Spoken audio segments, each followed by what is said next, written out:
At 35,000 feet, both engines suddenly lose thrust. But here's the shocking part. The aircraft doesn't simply fall. The engines are gone, but the wings are still producing lift. Now every kilometer of altitude becomes precious time. But if the landing goes wrong, enormous kinetic energy must be absorbed. And one device can reveal exactly what happened. At 35,000 feet, both engines have suddenly lost thrust. What happens to the aircraft now? Even without engine thrust, the aircraft doesn't simply fall. Its wings are still producing lift. The engines provide thrust, but the wings generate lift from the airflow. Gravity pulls the aircraft down, while drag slows it. The pilot's first priority is simple: maintain control and keep the aircraft flying. Flight state is stable. Correct. Let us check the airspeed. Directing to checklist. At high altitude, a passenger aircraft can glide a surprisingly long distance before reaching the ground. Every kilometer of altitude gives the passenger the pilots more potential distance to find a safe landing area. Every kilometer of altitude, the pilots need to find the safest possible place to land.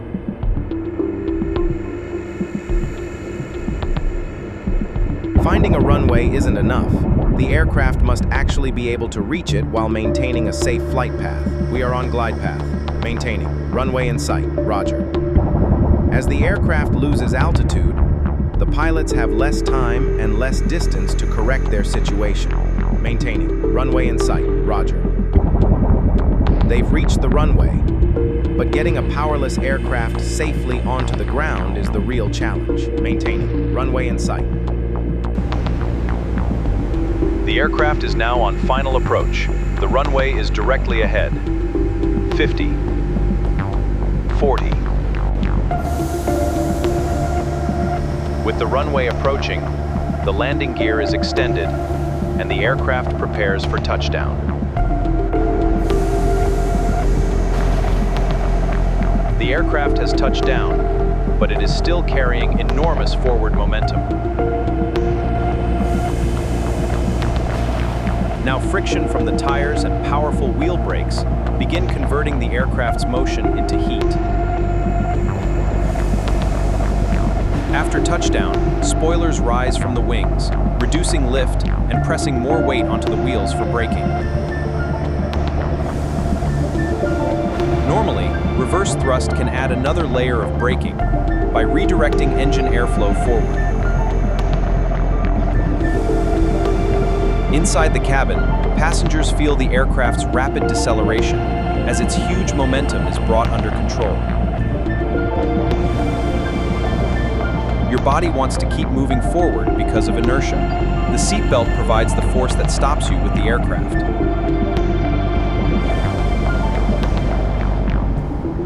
The aircraft has finally stopped. But this raises another question. What if the landing isn't successful? The aircraft crashes instead of landing safely. Physics takes over. And the next few seconds determine how much energy the aircraft and passengers experience. In a crash, the most important thing isn't the size of the aircraft. It's the enormous energy created by its motion. When an aircraft suddenly stops, its kinetic energy has to go somewhere.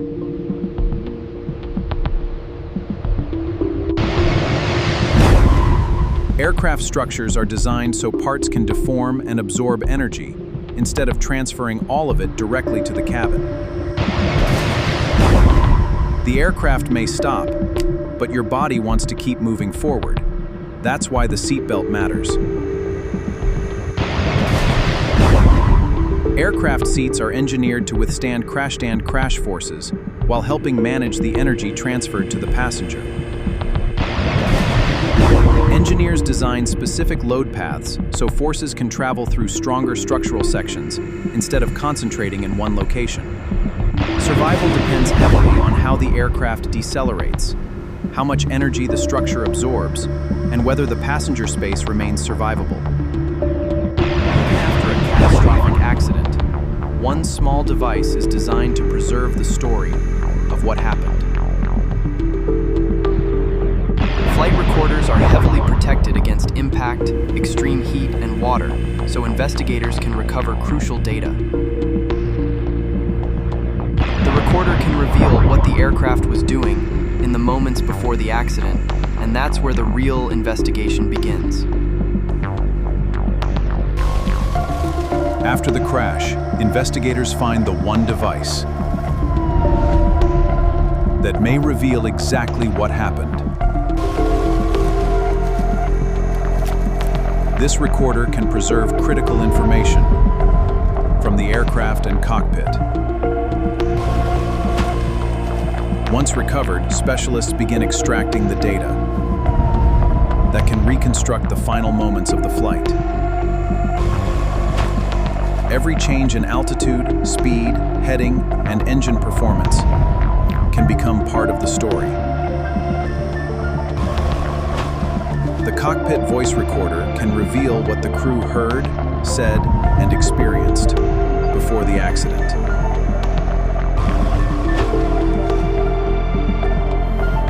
Investigators combine in-flight data to reconstruct the sequence of events second by second.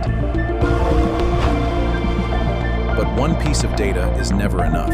Investigators compare multiple independent clues before reaching a conclusion. The wreckage itself can reveal how forces acted on the aircraft during the accident. Using physics, recorded data, and physical evidence, investigators can reconstruct what the aircraft was doing before the accident. They now know what happened, but the biggest question is still waiting for an answer. Why?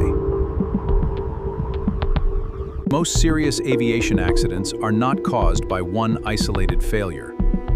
Investigators look for a chain of events in which several factors combine. A turbofan produces thrust by accelerating air backward. If thrust is lost, the aircraft can still fly, but it must trade altitude for forward motion. Flight is a balance between four major forces: lift, weight, thrust, and drag. Changing one changes the aircraft's flight condition. A stall does not simply mean the engine stopped. A stall occurs when the wing exceeds its critical angle of attack and loses a significant amount of lift. Control surfaces change aerodynamic forces and moments. These forces allow pilots to control the aircraft's attitude and direction. Lift depends strongly on airspeed, air density, wing area, and angle of attack. At lower speed, maintaining sufficient lift becomes increasingly important. As altitude increases, air density decreases. The aircraft must account for this because aerodynamic forces depend on the surrounding air. Every aircraft is engineered for specific structural loads. Maneuvers, turbulence, and abnormal events can create forces that engineers carefully analyze. Even with reliable technology, humans remain part of the system. Directing focus to the Workload, cation, and decision-making can influence how an emergency develops.